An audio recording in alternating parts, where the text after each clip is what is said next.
Lecture audio du conte Les sabots du petit Wolf de François Coppée par Valérie Alain.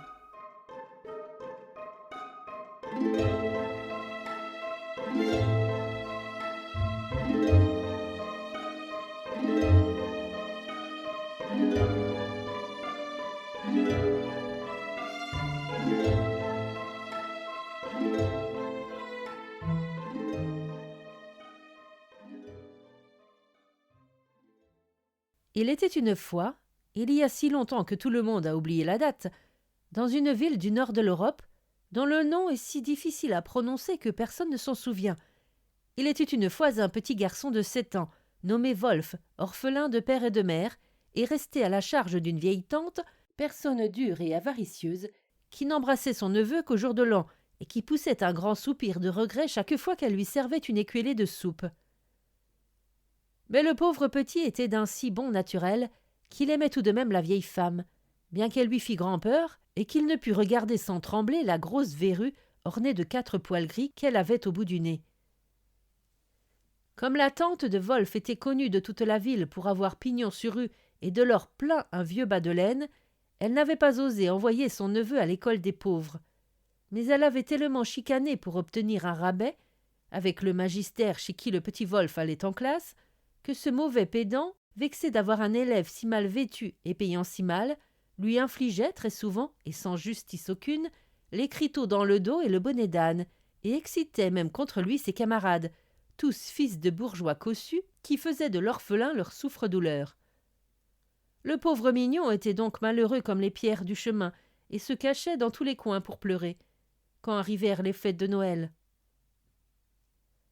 La veille du grand jour, le maître d'école devait conduire tous ses élèves à la messe de minuit et les ramener chez leurs parents. Or, comme l'hiver était très rigoureux cette année-là, et comme depuis plusieurs jours il était tombé une grande quantité de neige, les écoliers vinrent tous au rendez-vous chaudement empaquetés et emmitouflés, avec bonnets de fourrure enfoncés sur les oreilles, doubles et triples vestes, gants et mitaines de tricot, et bonnes grosses bottines à clous et à fortes semelles. Seul le petit Wolf se présenta, grelottant sous ses habits de tous les jours et des dimanches, et n'ayant aux pieds que des chaussons de Strasbourg dans de lourds sabots. Ses méchants camarades, devant sa triste mine et sa dégaine de paysan, firent sur son compte 1000 risées. Mais l'orphelin était tellement occupé à souffler sur ses doigts et souffrait tant de ses engelures qu'il n'y prit pas garde.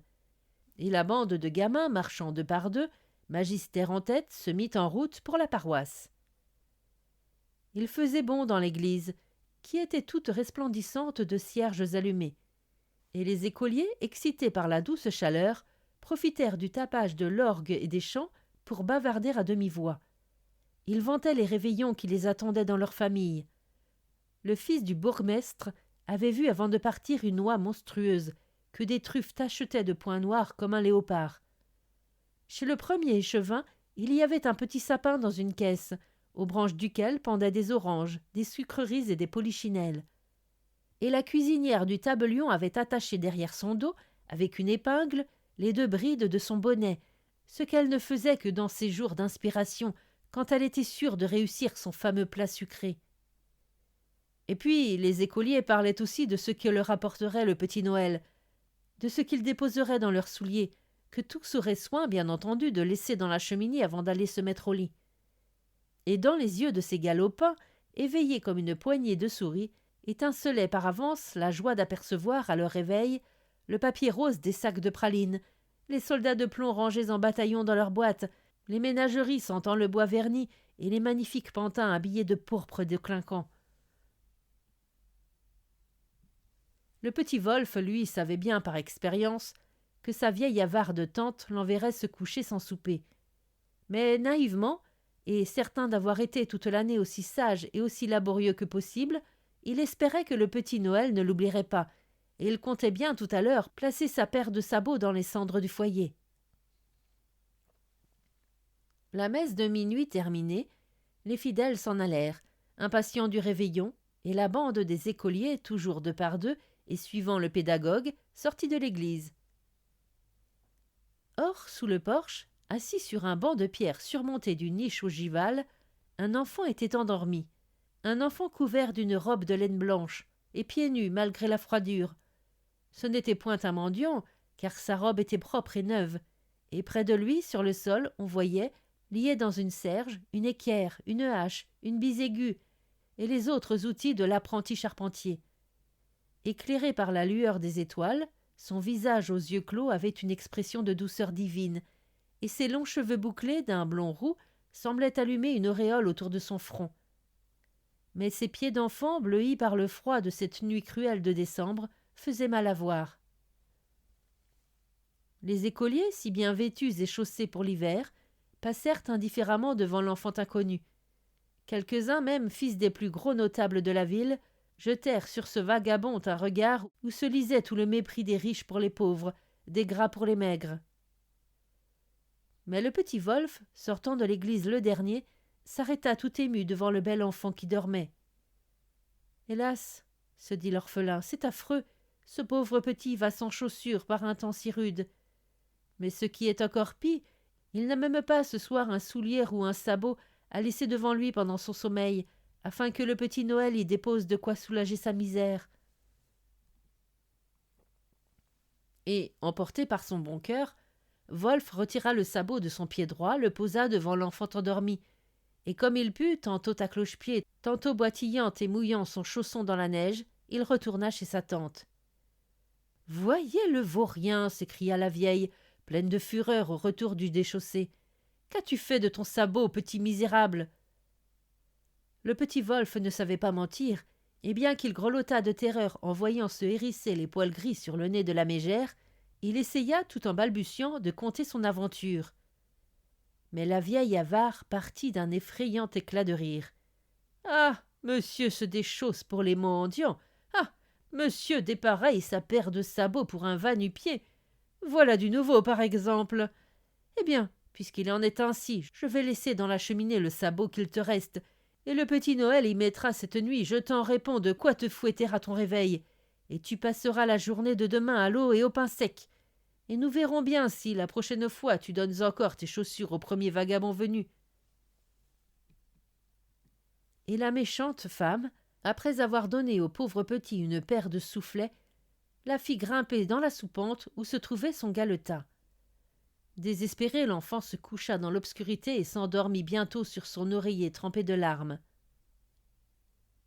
Mais, le lendemain matin, quand la vieille, réveillée par le froid et secouée par son catarrhe, descendit dans sa salle basse. Oh merveille!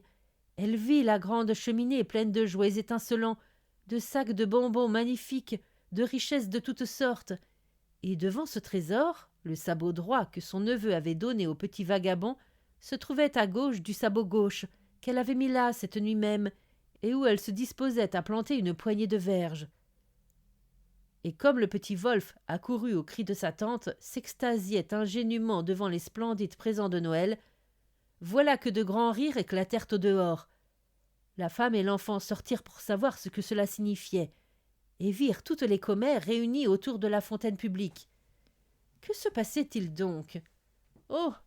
Une chose bien plaisante et bien extraordinaire. Les enfants de tous les Richards de la ville, ceux que leurs parents voulaient surprendre par les plus beaux cadeaux, n'avaient trouvé que des verges dans leurs souliers. Alors, l'enfant et la vieille femme, songeant à toutes les richesses qui étaient dans leur cheminée, se sentirent pleins d'épouvante. Mais tout à coup, on vit arriver monsieur le curé, la figure bouleversée. Au-dessus du banc placé près de la porte de l'église, à l'endroit même où la veille un enfant vêtu d'une robe blanche et pieds nus, malgré le grand froid, avait posé sa tête ensommeillée, le prêtre venait de voir un cercle d'or incrusté dans les vieilles pierres. Et tous se signèrent dévotement, comprenant que ce bel enfant endormi, qui avait auprès de lui des outils de charpentier, était Jésus de Nazareth en personne, redevenu pour une heure tel qu'il était quand il travaillait dans la maison de ses parents. Et ils s'inclinèrent devant ce miracle que le bon Dieu avait voulu faire pour récompenser la confiance et la charité d'un enfant.